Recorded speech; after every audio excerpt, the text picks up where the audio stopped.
Hello. I'm sitting in my pajamas. It's been that kind of day already. I'm in the jammies, ready to go. Almost bedtime. Yeah. Welcome to Fitness Protection. It's my favorite time of the week. Here to answer all your burning questions. Thank you for being here with me. But before we go any further, we've got to say big congratulations to all of our people who raced this weekend. That's Corrina Terry, who ran the Zion Half Marathon. We have Amy Honors, who ran a 10K in Texas. The name just eluded me. Sorry, Amy. But congratulations and thank you. And I know we had another. My brain's already gone to sleep. Maybe that's all we got at the moment. But if I forgot you, it's not you, it's me. I went for a run yesterday. I went for another run today. Trying to get back into, and now that the weather's better, I'm trying to get back into a running routine. And it's hard. It's hard. This is the hardest it's ever been. I mean, it feels like everything's really been hard for the last 3 years. But now I am determined to sort of push through now that my health is a lot more stable and I just enjoy being outside. So make a conscious effort to go out and just be okay with 30 minutes and be like, I got what I needed, time on your feet. All the things that I say weren't hard before, but when I was once upon a time when I was getting 3.5 or 4 miles out of 30 minutes, it was a lot easier to be okay with 30 minutes. So if ever, I tell you this, if ever in the past we've talked about your easy effort pace being frustrating, I wasn't sympathetic enough, I am with you now in a really big way. I stand by it there. Nobody needs more than, if it's on the plan, it's there for a reason. We got to work our way back up. There are crucial adaptations that happen as we spend time on our feet, happen to our tendons, joints, and ligaments, and make endurance possible. So you could have all the muscle strength in the world, but if you haven't adapted the rest of your body to the demands of the sport at hand, it's going to hurt and it's not going to feel good. And I've walked half marathons I wasn't trained for. I have run marathons I wasn't prepared for, and those are some of them. Those are worse than childbirth and my biggest regrets. So with that in mind, all I got to say is coming back when you're not, everything's easy when you're fit. When you are not as fit as you want to be in any given moment, those first few steps forward, as plodding and slow as they may seem, will be some of the hardest things you ever do. Running more slowly than you want to go in any given moment is the hardest thing you will ever do. And God knows these moments I want to go a whole lot faster than I'm able to. So with that in mind, #solidarity. If this is one of those times when you feel like that, if any of this resonates and you feel like you could benefit from a little more one-on-one coaching, at least for a brief period, I do have some more spots in my schedule. I'm happy to discuss ways to make this financially viable for everyone. I know that originally when I set out to do this, I threw out a couple of prices that were daunting. I have made some changes and now has sort of a scale of services, and I'm happy to discuss those with anyone who might need just a little extra something at the moment. Also, the Tiptoe program will be coming to an end in May, and then we'll be launching another Tiptoe through the summer, and then possibly in the fall as well. So with that in mind, if you have won a lottery, I know there have been a lot of lotteries lately for late fall marathons. If you've won a lottery, need a little more help, we're a little surprised by it, need to get up the curve, reach out to me, please, and let me know. I would love to help you. So now with all that said, more weekly wins. Brenda Haskell, who had 6 surgeries to her sinus area, ran for the first time since the sinus surgery, those 6 surgeries in one go, 6 procedures in one go. And she said she was so glad to be back out there. She also volunteered at a winter triathlon and said it was a lot of fun seeing the event in action. We are proud of you. I'm so sorry. I feel like I misled you. Granted, you had more surgeries and more procedures than I did, but I feel like I misled you, Brenda, about how long the turnaround time would be. For me, that first week after turbinate reduction with the stents in was terrible.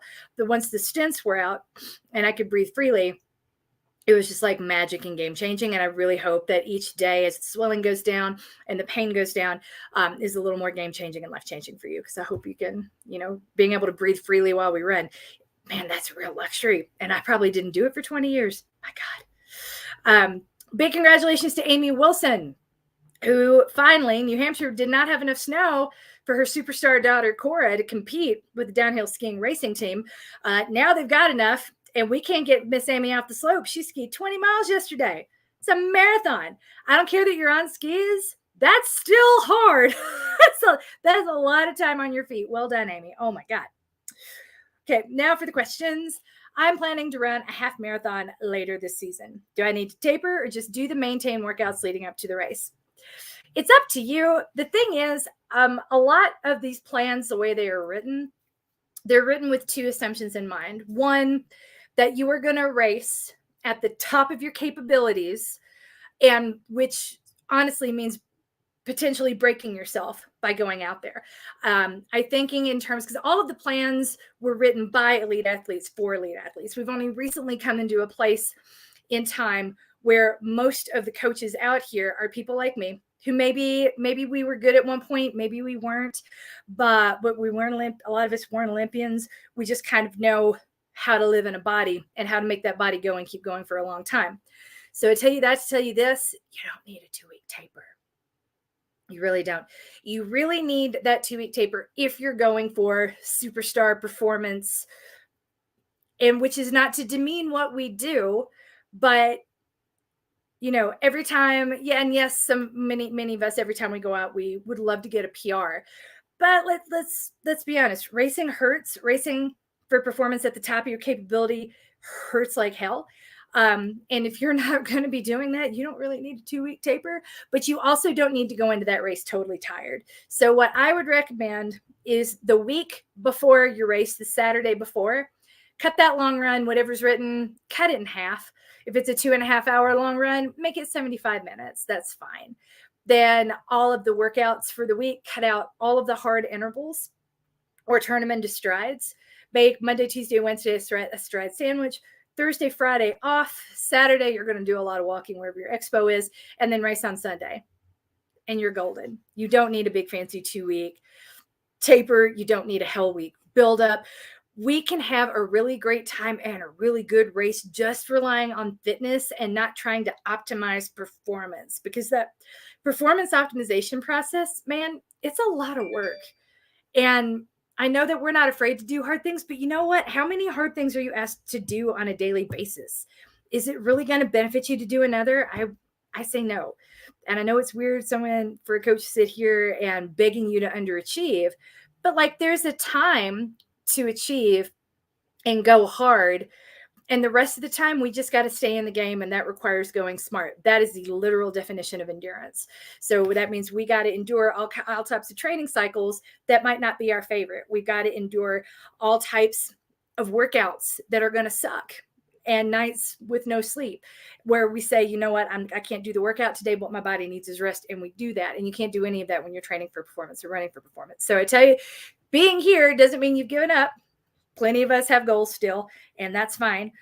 It's an understanding that not everything has to be hard all of the time, which is the sense I get in most of the other training clubs, training groups, and coaches that I've worked with. It's like, I really don't want to go hardcore, man. Softcore is amazing. It's just as good. You get just as much out of it. Adrenaline doesn't add anything to the experience, and neither does sore bones, sore joints, or injuries, frankly. So yeah, what we do want to conserve our energy up in the week leading up to the race. So cut the workout times, starting with the Saturday run 1 week before the race, cut that in half. Cut Monday, Tuesday, Wednesday down by 20%. So if it's an hour run, 45 minutes is fine. 30 minutes is fine. Anything less than that is fine. We don't want to take the whole week off, because then it's a shock to your system to get started, but we don't need to do very much. Okay. I have several races I have the option to run this spring. Very nice. 1/2 and several 10Ks. How long should I wait in between races? Can I run back-to-back weekends? So this is how I feel about it. I'm very much a do whatever you want sort of person when we're not in a performance-based training cycle. When we are in a performance-based training cycle, we have got to really pay attention to your sleep, really pay attention to your nutrition. We don't get to look away. It is so much work. And when we're not doing that type of work, and it's like, it's a race, but I might treat it like sort of a spirited long run.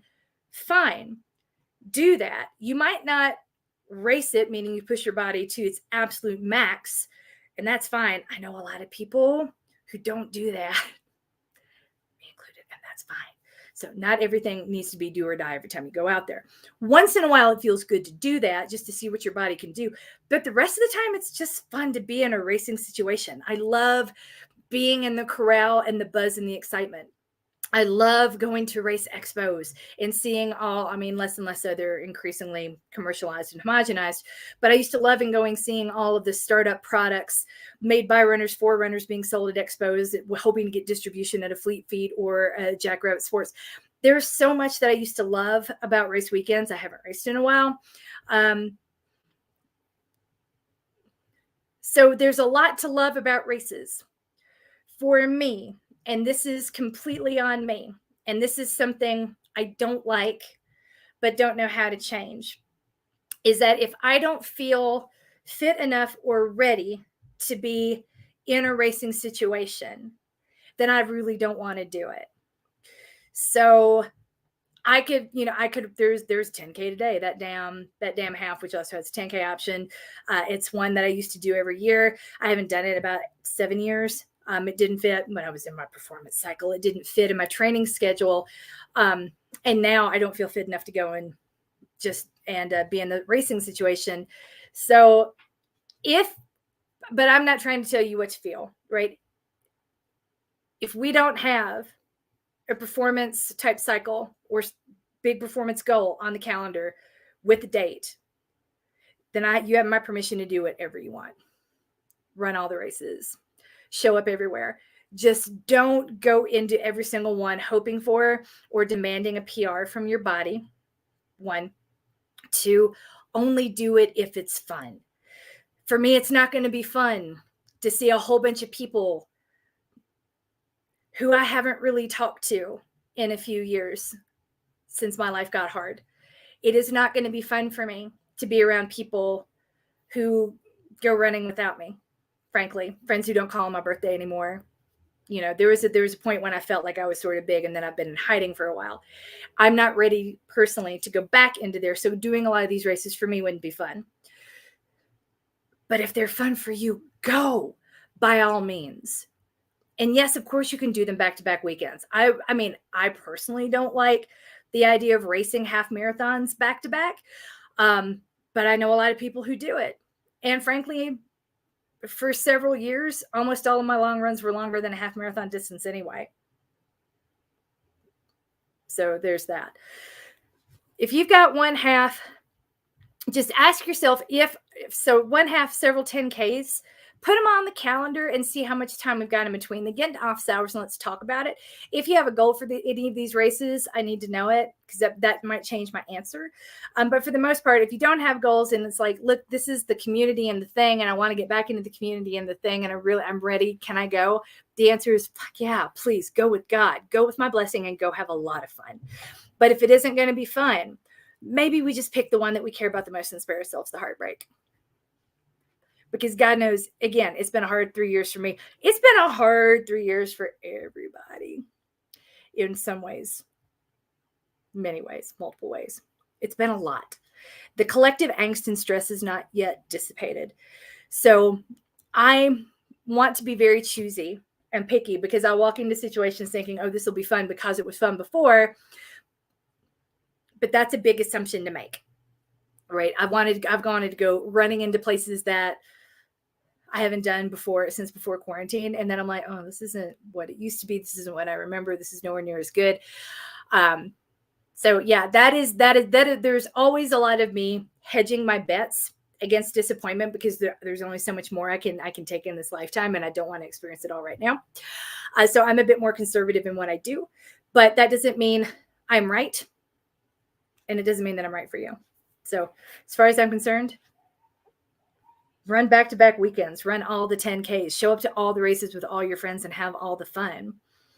Yeah, absolutely. But if you run the first one and you're not happy with the finish time and you're almost in tears and you think you want to call me, but you don't know if you should, yes, you should call me.